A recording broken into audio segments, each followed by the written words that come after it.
एक नई प्रवृत्ति ने भारत को दुनिया के अंदर एक नई पहचान दिलाई है। भारत के अंदर आतंकवाद को प्रेरित और प्रोत्साहित करेगा तो उसका जवाब सर्जिकल स्ट्राइक, एयर स्ट्राइक और ऑपरेशन सिंदूर ही होंगे। इंफ्रास्ट्रक्चर के डेवलपमेंट का जो मॉडल है ये सभी उसके हिस्से हैं। बाबा साहब भीमराव अंबेडकर के द्वारा बनाए गए संविधान का हर हाल में सम्मान होगा। लखपति दीदी योजना के अंतर्गत 3 करोड़ महिलाओं को लखपति दीदी बनाने का संकल्प 40 करोड़ भारतवासियों को भी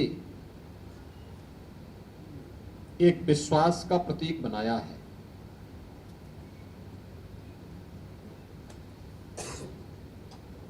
आजादी के 65 वर्षों में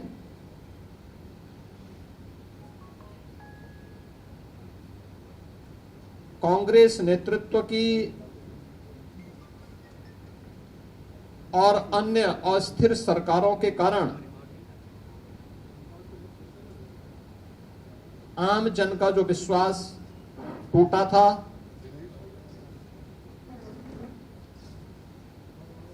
जो विश्वास खंडित हुआ था, वैश्विक मंच पर भारत की छवि जो तार-तार हुई थी, पिछले 11 वर्षों के अंदर प्रधानमंत्री मोदी जी के नेतृत्व में भ्रष्टाचार से मुक्त, परिवारवाद से मुक्त, तुष्टीकरण की राजनीति से मुक्त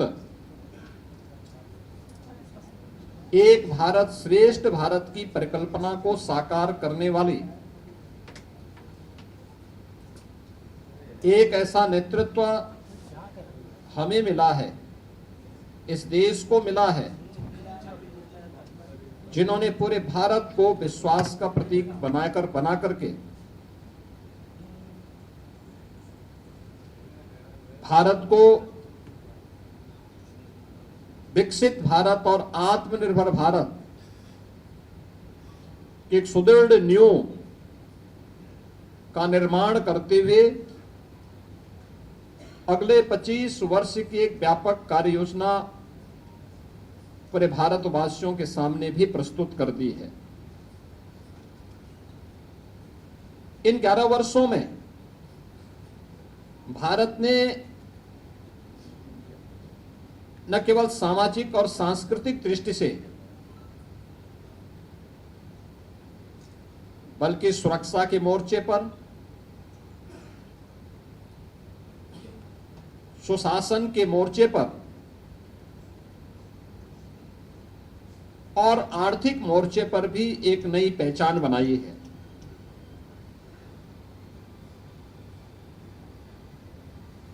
शासन की नीति स्पष्टता, कार्यप्रणाली की पारदर्शिता और जनता के प्रति जवाबदेही, अब यह शासन की एक नई पहचान बनी है।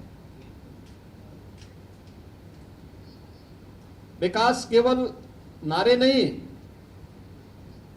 बल्कि यह विरासत और विकास का एक बेहतर समन्वय करते हुए आम जनमानस को साथ लेकर के चलने की आज की एक नई प्रवृत्ति ने भारत को दुनिया के अंदर एक नई पहचान दिलाई है।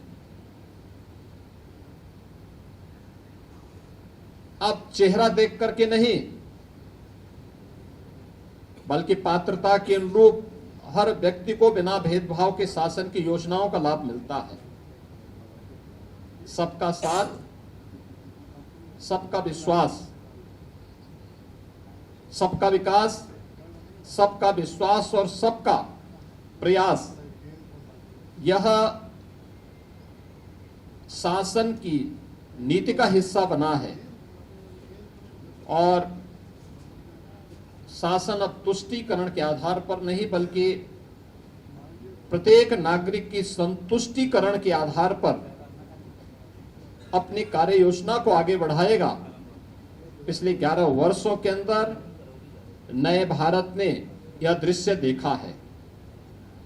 भ्रष्टाचार के प्रति जीरो टॉलरेंस, डिजिटल इंडिया के माध्यम से मिनिमम गवर्नमेंट मैक्सिमम गवर्नेंस का एक मॉडल भी भारतवासियों को देखने को मिला है। राष्ट्रीय एकता और अखंडता के प्रति हमारी प्रतिबद्धता और सुरक्षा और आतंकवाद के मुद्दे पर जीरो टॉलरेंस भी भारत ने 140 करोड़ भारतवासियों ने देखा है। प्रधानमंत्री मोदी जी के नेतृत्व की सरकार के 11 वर्ष का कालखंड ऐसे समय में पूरा हो रहा है जब पूरी दुनिया ने भारत की सैन्य शक्ति की पाकिस्तान में टेस्टेड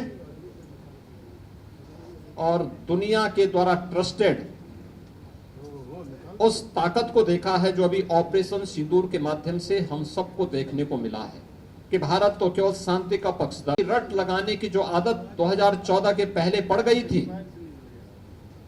मोदी जी ने न्यू नॉर्मल के माध्यम से उस अवधारणा को पलट करके सज्जनों के साथ, मित्रों के साथ हम लोग शांति से, सौहार्द के साथ विकास की बात करेंगे, लेकिन कोई हम पर युद्ध थोपेगा, हमारी सुरक्षा में सेंध लगाएगा, भारत के अंदर आतंकवाद को प्रेरित और प्रोत्साहित करेगा, तो उसका जवाब सर्जिकल स्ट्राइक, एयर स्ट्राइक और ऑपरेशन सिंदूर ही होंगे। यह भारत ने अपनी ताकत के माध्यम से, मेड इन इंडिया की ताकत के माध्यम से करके दिखाया है और दुनिया ने इस ताकत का एहसास अभी हाल ही में हुए इन कार्यक्रमों के माध्यम से देखा है। तो राष्ट्रीय एकता और अखंडता के मुद्दे पर भी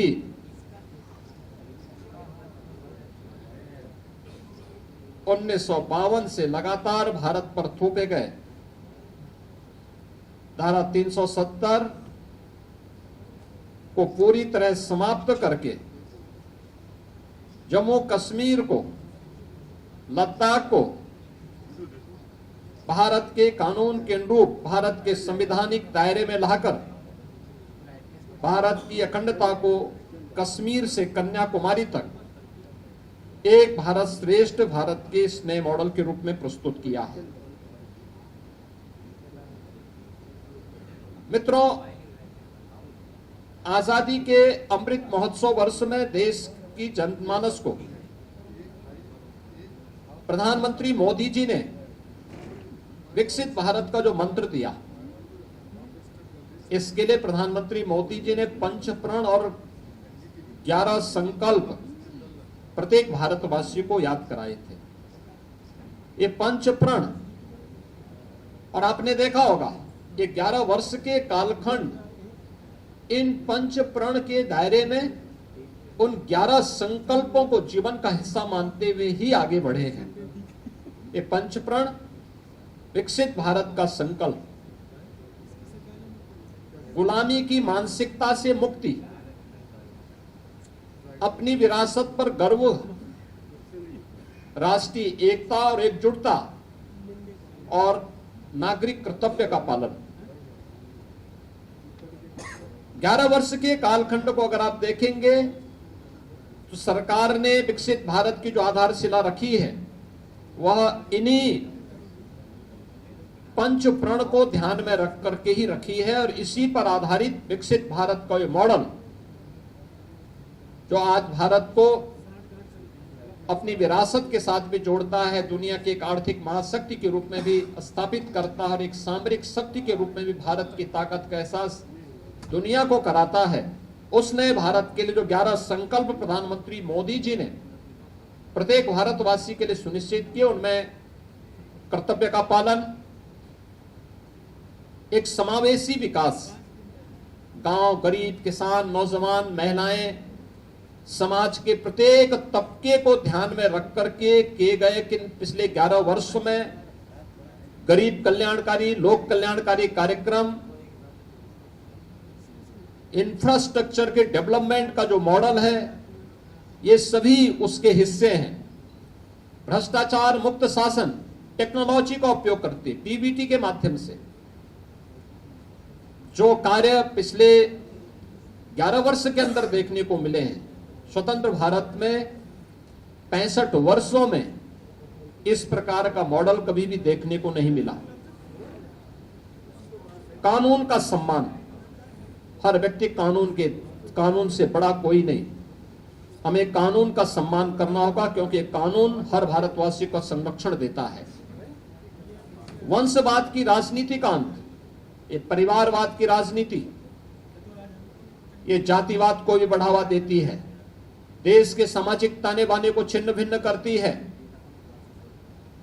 इतिहास की उन गलतियों की पुनरावृत्ति नहीं होने देना है जिनके कारण देश फिर से जिसके कारण देश गुलाम हुआ था।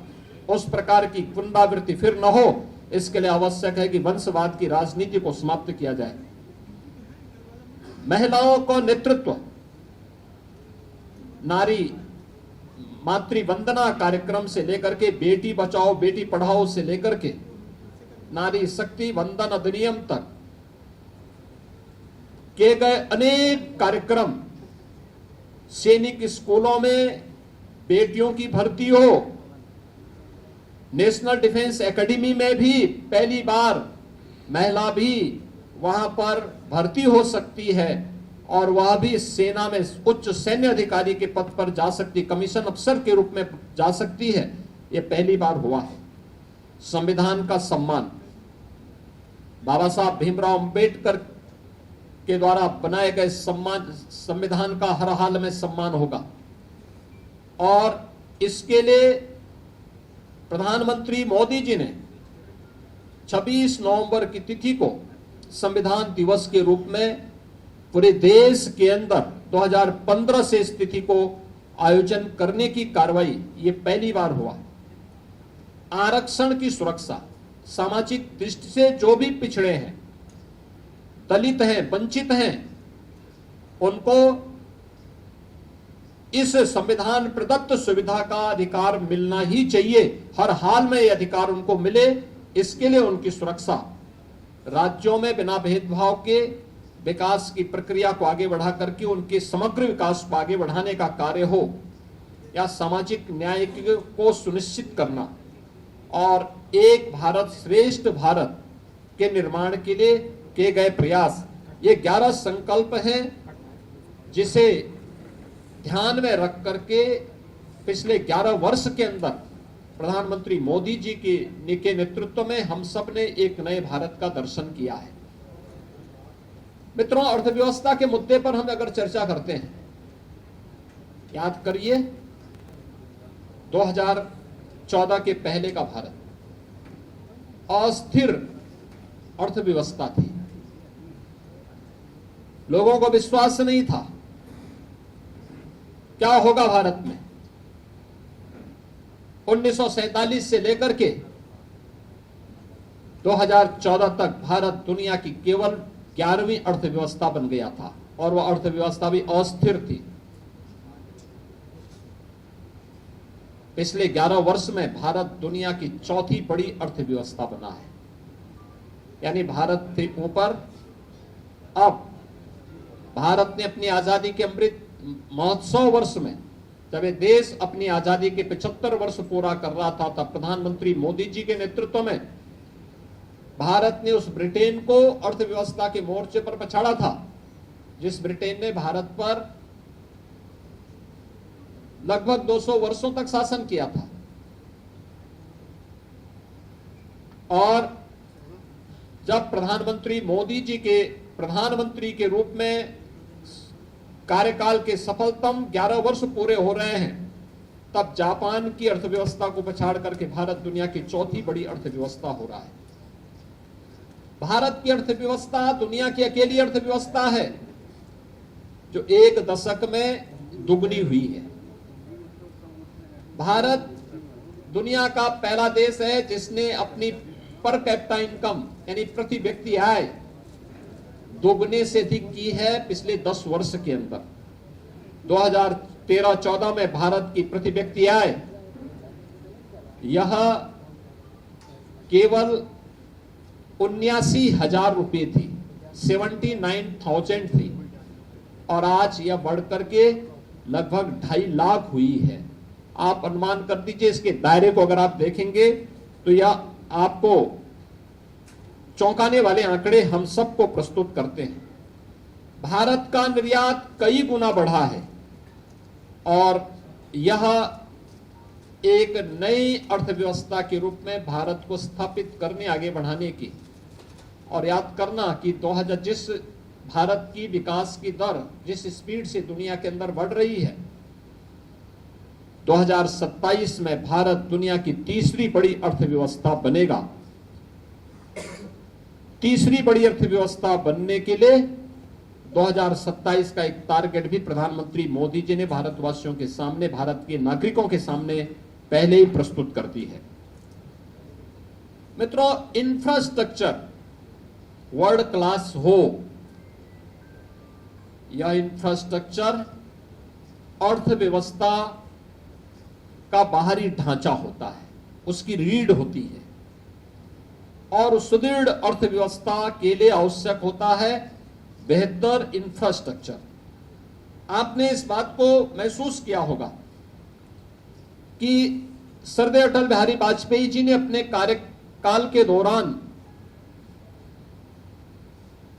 उन्होंने अर्थव्यवस्था पर एक ध्यान केंद्रित किया था। प्रधानमंत्री ग्रामीण सड़क योजना उस समय उन्होंने लागू की थी। स्वर्णिम चतुर्भुज की योजना हाईवे के लिए लागू की थी। उसके उपरांत अगले 10 वर्ष तक फिर ये योजना ठप सी पड़ गई। यूपीए गवर्नमेंट के दौरान इनकी हाईवे की स्पीड 11 किलोमीटर प्रतिदिन थी और आज ये उससे 3 गुने से अधिक यानी लगभग 35 किलोमीटर प्रतिदिन है। 35 किलोमीटर हाईवे पर डे बनने की स्पीड आज नए भारत की है। आज हमारी 99% ग्रामीण क्षेत्र की सड़कें यानी ग्रामीण हमारे गांव आज प्रधानमंत्री ग्रामीण सड़क योजना से कनेक्टेड हो चुकी हैं और इस दौरान देश के अंदर 3,80,000 किलोमीटर ग्रामीण सड़कों का निर्माण भी पिछले 11 वर्ष के अंदर हुई है। और इसी प्रकार से देश के अंदर हाई स्पीड कॉरिडोर के निर्माण के लिए भी कार्य हुआ, जिसमें 3,600 किलोमीटर का हाई स्पीड कॉरिडोर और देश की पहली रैपिड रेल उत्तर प्रदेश के अंदर भी प्रारंभ हुई है, जो दिल्ली मेरठ के बीच में प्रारंभ हो चुकी है। इन 11 वर्षों में लगभग 55,000 किलोमीटर हाईवे का विस्तार हुआ है, जिसके बारे में मैंने आपको पहले ही बताया कि आज भारत की जो प्रतिदिन स्पीड है, हाईवे की स्पीड है, जो आज हाईवे हमारे बन पा रहे हैं, ये 35 किलोमीटर पर डे के हिसाब से आज बन रहे हैं, जबकि यह 2014 तक मात्र 11 किलोमीटर पर डे की थी।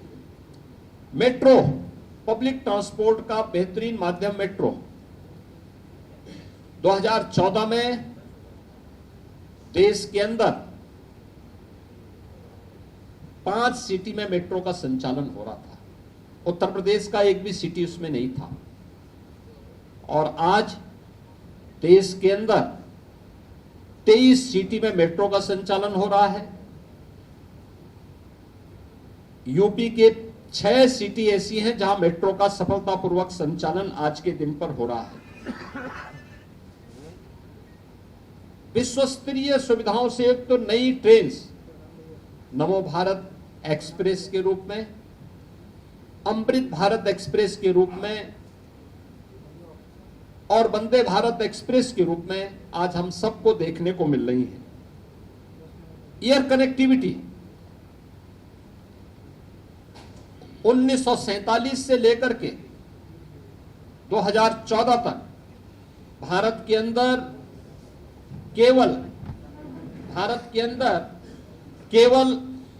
74 हाईवे बन पाए थे, 74 हाईवे बन पाए थे, और आज इनकी संख्या बढ़कर के 160 हुई है। 160 एयरपोर्ट आज के दिन पर भारत के अंदर बन गए हैं। और उत्तर प्रदेश के अंदर अगर हम देखते हैं, उत्तर प्रदेश के अंदर यह संख्या अगर 2017 में केवल 2 एयरपोर्ट पूरी तरह और 2 आंशिक रूप से सक्रिय थे, तो आज के दिन पर उत्तर प्रदेश में 16 एयरपोर्ट पूरी तरह सक्रिय हैं और कार्य कर रहे हैं, जिनमें से 4 इंटरनेशनल एयरपोर्ट हैं और 5वां इंटरनेशनल एयरपोर्ट उत्तर प्रदेश के अंदर बहुत शीघ्र जेवर में गौतम बुद्ध इंटरनेशनल एयरपोर्ट के रूप में सामने आ रहा है। अन्नदाता किसान देश के अंदर राजनीतिक एजेंडे का हिस्सा 2014 में ही बन पाया था। सॉयल हेल्थ कार्ड हो,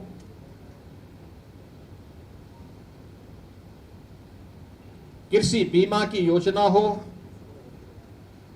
प्रधानमंत्री कृषि सिंचाई की योजना हो, प्रधानमंत्री किसान सम्मान निधि हो, ये वे योजनाएं एमएसपी की लागत का 1.5 गुना दाम की गारंटी हो, ये सभी पिछले 11 वर्ष की वे उपलब्धियां हैं, जिसमें देश के अंदर 11 करोड़ किसानों को 6,000 रुपए सालाना प्रधानमंत्री किसान सम्मान निधि की गारंटी, जिसके तहत अब तक 3,68,000 करोड़ रुपए डीबीटी के माध्यम से अन्नदाता किसानों के खातों में सीधे गए हैं। पीएम फसल बीमा योजना के माध्यम से 1,75,000 करोड़ रुपए की राशि सीधे इन अन्नदाता किसानों को उनकी फसलों की मुआवजा का मिला है। ये गारंटी प्रधानमंत्री मोदी जी की गारंटी है। और यही नहीं, देश के अंदर प्रधानमंत्री कृषि सिंचाई योजना के अंतर्गत 93,000 करोड़ रुपए के निवेश के माध्यम से 112 सिंचाई की योजनाएं कंप्लीट हुई हैं, जिसके माध्यम से देश के अंदर 48 लाख हेक्टेयर लैंड को अतिरिक्त सिंचाई की सुविधा प्राप्त हुई है। पहली बार अन्नदाता किसानों के लिए प्रधानमंत्री मोदी जी के विजन के अनुरूप सीड से सॉयल हेल्थ एंड इंश्योरेंस तक, इरिगेशन एमएसपी से मार्केट तक की एक व्यापक अप्रोच अन्नदाता किसानों को देखने को मिली है। और इसका परिणाम था कि अन्नदाता किसानों की आमदनी को कई गुना बढ़ाने में मदद मिली है। इनाम जैसी एकीकृत यानी इंटीग्रेटेड जो राष्ट्रीय बाजार की प्रतियोगिता के माध्यम से अन्नदाता किसानों को मार्केट में अच्छा दाम मिले, इसकी एक व्यवस्था हुई है। और इसके माध्यम से अन्य तमाम प्रकार के कार्यक्रम, एफपीओज का गठन हो, मंडियों के नवीनीकरण की कार्रवाई हो, या गन्ना किसानों को समय से उनका गन्ना मूल्य का भुगतान। अगर हम उत्तर प्रदेश की ही बात करते हैं, 2017 के पहले उत्तर प्रदेश के अंदर चीनी मिलें बंद हो रही थी। बंद चीनी मिलों को औने पौने दाम पर जो कोऑपरेटिव की थी उनको बेचने की कार्रवाई तत्कालीन सरकारें करती थी। 1996 से लेकर के 2017 तक उत्तर प्रदेश के अंदर गन्ना मूल्य का जितना भुगतान 22 वर्षों में हुआ था, पिछले 8 वर्ष में उत्तर प्रदेश के अंदर अन्नदाता किसानों के लिए, उन गन्ना किसानों के लिए 71,000 करोड़ रुपए उससे अतिरिक्त भुगतान हुआ है। यानी अब तक 2,86,000 करोड़ रुपए का गन्ना मूल्य का भुगतान उन 46 लाख गन्ना किसानों को किया गया है जो गन्ने की फसल के माध्यम से, अपनी कैश क्रॉप के माध्यम से, एकमात्र कैश क्रॉप के माध्यम से वे आमदनी कमाते थे, अपने जीवन में खुशहाली लाते थे। यह डबल इंजन सरकार की वो गारंटी है जो प्रदेश के अंदर देखने को मिली है। पहली बार गरीब को शासन की योजना का लाभ का हिस्सा बन पाया है। अब चेहरा देख करके नहीं, योजनाएं किसी तुष्टीकरण का शिकार नहीं होती, बल्कि योजनाएं बिना भेदभाव के समाज के प्रत्येक तबके को उसकी संतुष्टिकरण का आधार देने वाली होती है। प्रधानमंत्री गरीब कल्याण अन्न योजना के माध्यम से देश के अंदर 81 करोड़ लोग इस सुविधा का लाभ प्राप्त कर रहे हैं। प्रति माह 5 किलो राशन की सुविधा प्राप्त करते हैं, तो प्रदेश में 15 करोड़ गरीब इस योजना से लाभान्वित है। हर घर नल की योजना, जल जीवन मिशन के माध्यम से देश के अंदर 15 करोड़ से अधिक लोग इस योजना से, 15 करोड़ से अधिक परिवार इस योजना से लाभान्वित हुए हैं। और उत्तर प्रदेश में 2 करोड़ 65 लाख परिवार इस योजना से सीधे सीधे लाभान्वित हुए हैं। प्रधानमंत्री आवास योजना के माध्यम से 4 लाख परिवारों के अंदर आवास की सुविधा मिली है। तो उत्तर प्रदेश में यह संख्या 4 करोड़ से ज्यादा परिवारों को इस सुविधा का लाभ मिला है और उत्तर प्रदेश में 60 लाख लोगों को इस सुविधा से लाभान्वित हुए हैं।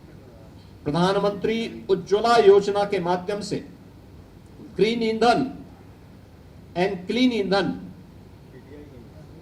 की सुविधा मिले, यह सपना साकार किया प्रधानमंत्री मोदी जी ने।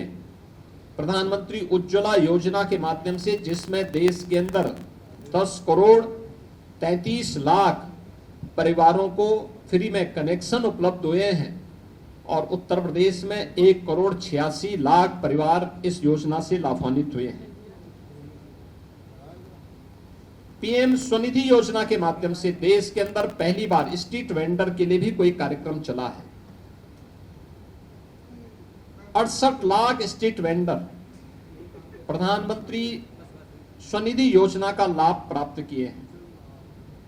प्रधानमंत्री मुद्रा योजना के माध्यम से छोटे उद्यमियों को 52,50,000 करोड़ से ज्यादा का लोन उपलब्ध हुआ है और प्रधानमंत्री श्रम योगी मानधन योजना के माध्यम से भी देश में 59 लाख श्रमिक इससे लाभान्वित हुए हैं। अटल पेंशन योजना 7 करोड़ 65 लाख लोग लाभान्वित हुए हैं और प्रधानमंत्री जनधन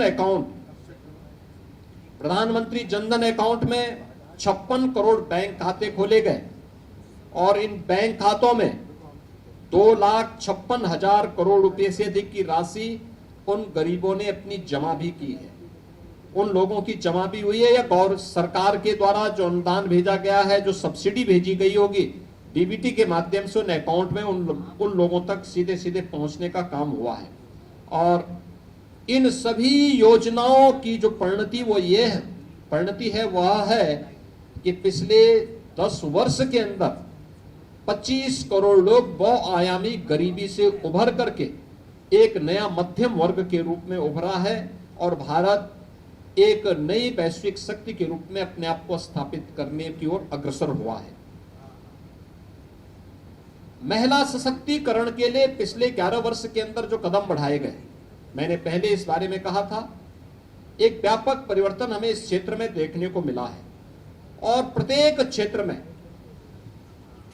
महिलाओं की सशक्त उपस्थिति आज हम सबको देखने को मिली है, जिसमें बेटी बचाओ बेटी पढ़ाओ का कार्यक्रम हो या मातृ वंदना का कार्यक्रम, 3 तलाक की कुप्रथा से मुक्ति का कार्यक्रम हो या फिर विधायिका में यानी संसद और विधानसभाओं में महिलाओं को 33% आरक्षण की सुविधा प्राप्त हो, इसके लिए किए जाने वाले प्रयास, ये सभी वे प्रयास हैं जो नारी शक्ति के सशक्तिकरण के लिए उठाए गए कदम हैं।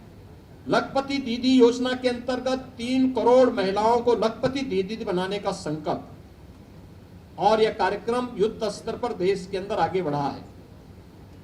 स्वयं सहायता समूह के माध्यम से, महिला स्वयं सहायता समूह के माध्यम से 10 करोड़ महिलाएं 90 लाख से अधिक समूह के माध्यम से आज इस योजना के माध्यम से जुड़ करके कार्य कर रही हैं। प्रधानमंत्री मातृ वंदना योजना के माध्यम से देश में 3 करोड़ 98 लाख गर्भवती और धात्री महिलाओं को 18,593 करोड़ रुपए की राशि वितरित की गई। इस दौरान प्रधानमंत्री मोदी जी के मार्गदर्शन में, उनके यशस्वी नेतृत्व में उठाए गए कदमों का परिणाम है कि मातृ मृत्यु दर को, शिशु मृत्यु दर को नियंत्रित करने में भी सफलता प्राप्त हुई है। और national family health survey 5th के अनुसार जो सेक्स रेशियो देश का था, उसको भी बेहतर बनाने में काफी इसके माध्यम से उसमें काफी मदद उसके माध्यम से मदद मिली है। दुनिया जब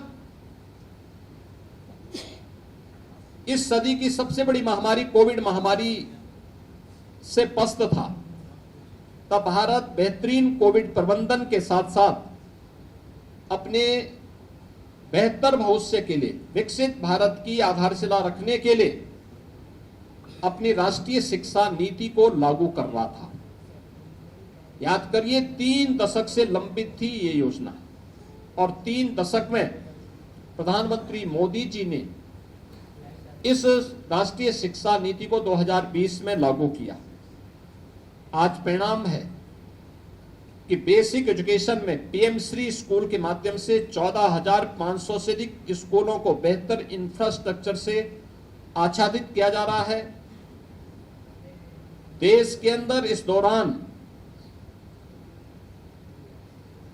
आईआईटी, आईएम ये बने हैं, जिनमें 14 के बाद 8 नए आईआईटी, 7 नए आईएम का निर्माण हुआ।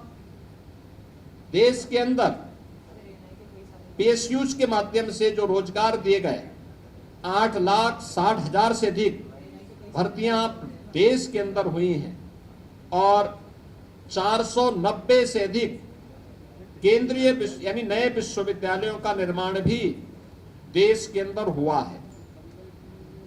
स्वस्थ भारत एक समर्थ भारत का आधार बनेगा, ये प्रधानमंत्री मोदी जी ने कहा था। और आज याद करिए, पिछली सरकारों में कांग्रेस ने एक एम्स बनाया था, सरदार अटल जी ने 6 एम्स बनाए, और मोदी जी के कालखंड में एम्स की संख्या हुई है 23। उत्तर प्रदेश के अंदर 2 एम्स बने हैं, एक गोरखपुर में, दूसरा रायबरेली में। देश के अंदर 2014 तक केवल 380 मेडिकल कॉलेज थे।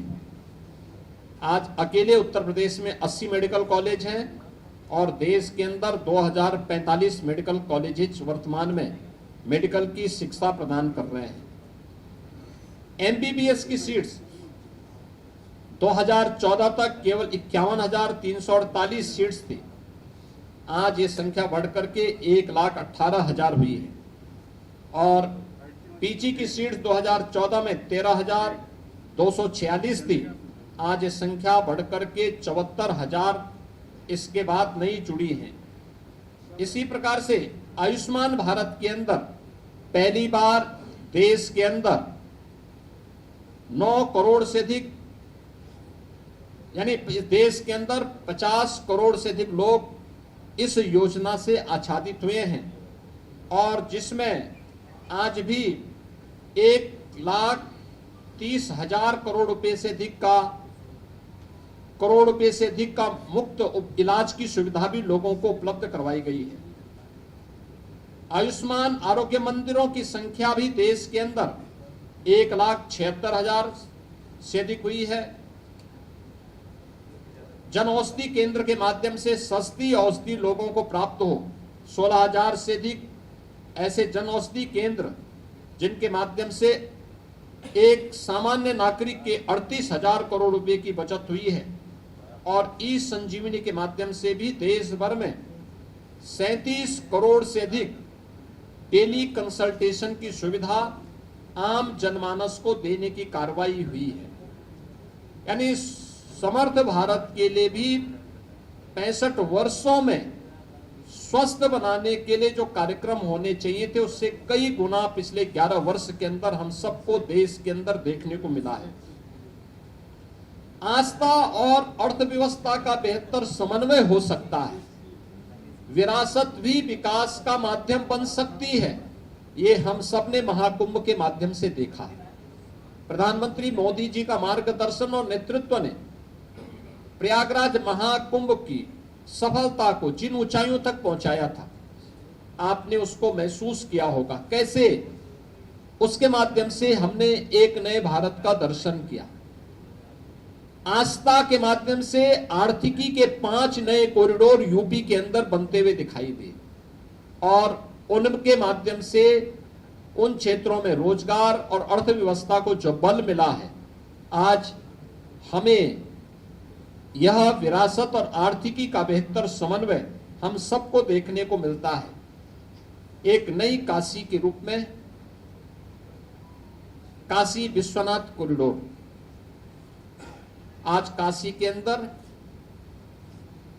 बाबा विश्वनाथ धाम के निर्माण के बाद श्रद्धालु और पर्यटकों की आई भीड़ और वहां की अर्थव्यवस्था में आए युगांतरकारी परिणाम हम सबके सामने देखने को मिल रहे हैं।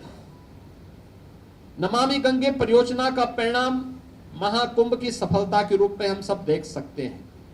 काशी विश्वनाथ धाम काशी के साथ साथ आसपास के जनपदों की अर्थव्यवस्था को भी एक नई गति दे रहा है। अयोध्या में श्री राम जन्मभूमि में 500 वर्षों के बाद रामलला का विराजमान होना, अयोध्या को एक नई विकसित नगरी के रूप में वैश्विक मंच पर स्थापित होना और इसके माध्यम से रोजगार और अर्थव्यवस्था को एक नई गति मिलना। इसी प्रकार से विंध्यवासिनी धाम हो, नेमिष धाम हो, सुख तीर्थ हो, मथुरा वृंदावन, चित्रकूट या अन्य सभी पवित्र स्थलों के विकास के साथ साथ देश के अंदर महाकाल का महालोक हो, केदारपुरी और बद्रीनाथ धाम जैसे पवित्र धामों के सुंदरीकरण और वहां पर बुनियादी सुविधाओं को सुदृढ़ करने की कार्रवाई हो, ये सभी हम सब ने देखे ही हैं और इन पर निरंतर कार्य हो रहा है। पहली बार आजाद भारत में कार्य हुआ है। सोमनाथ के मंदिर का नया स्वरूप प्रधानमंत्री मोदी जी के विजन का मूर्त रूप है। तो देश के अंदर पहली बार लौह पुरुष सरदार वल्लभ भाई पटेल की दुनिया की सबसे ऊंची प्रतिमा केवड़िया गुजरात में सरदार सरोवर तट पर, नर्मदा जी के तट पर स्थापित होना, यह भारत की विरासत के प्रति सम्मान का। बाबा साहब भीमराव अंबेडकर के पंच तीर्थों की स्थापना का कार्य उत्तर प्रदेश के अंदर संत रविदास जी की जन्मभूमि चीर गोवर्धन का विकास, या फिर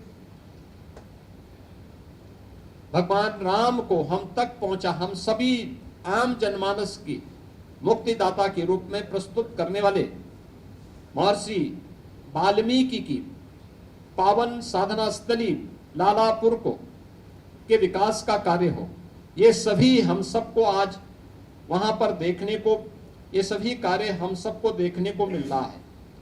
देश के अंदर अगर हम देखें तो चाहे वह प्रधानमंत्री संग्रहालय के माध्यम से देश के पूर्व सभी प्रधानमंत्रियों के देश के लिए जीवन और उनके योगदान की निष्पक्ष रूप से प्रदर्शित करने का कार्य हो, या फिर नेताजी सुभाष चंद्र बोस का भारत के स्वतंत्रता आंदोलन में किए गए योगदान के प्रति कृतज्ञता ज्ञापित करने का कार्य इंडिया गेट के पास उनकी भव्य प्रतिमा के अनावरण के माध्यम से या जलियांवाला बाग परिसर के पुनरुद्धार के कार्य हो, ये सभी इस बात का उल्लेख करते हैं कि प्रधानमंत्री मोदी जी ने विरासत को विकास के साथ जोड़ने का जो कार्य किया वह हम सबके सामने है।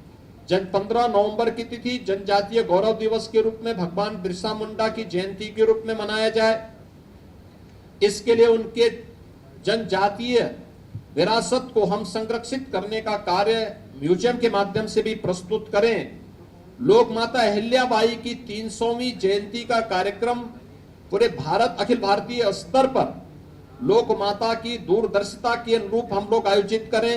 ये कार्यक्रम जिस भव्यता के साथ हुए हैं, ये सभी आज उन कार्यक्रमों को जोड़ने के कार्यक्रम है ही। साथ साथ काशी तमिल संगमम का कार्यक्रम दो सभ्यता और दो संस्कृतियों को आपस में जोड़ करके राष्ट्रीय एकता को, एक भारत श्रेष्ठ भारत की परिकल्पना को साकार करने का कार्यक्रम, यह भी प्रधानमंत्री मोदी जी के नेतृत्व में आज हम सबको देखने को मिल रहा है। मित्रों, 11 वर्ष का प्रधानमंत्री मोदी जी का एक कार्यक्रम, हमने इस बात को बहुत स्पष्टता के साथ हम आज महसूस करते हैं कि 11 वर्ष का एक कार्यक्रम हम सबके लिए तकनीक से, मोदी जी का जो स्पष्ट कहना था कि जहां तकनीक है वहीं तरक्की है, और जीवन के प्रत्येक क्षेत्र में उन्होंने इसको महत्व दिया है। जहां भाजपा की सरकार है वहीं गरीब कल्याण भी है। आपने देखा होगा भारतीय जनता पार्टी की जहां सरकारें हैं, मोदी जी का स्पष्ट कहना है, और उन चीजों को हमने वहां देखा है। शासन अब केवल हम शासन में बैठे इस आधार पर हम केवल अपना अधिकार जताएं नहीं, शासन सेवा का माध्यम बनेगा।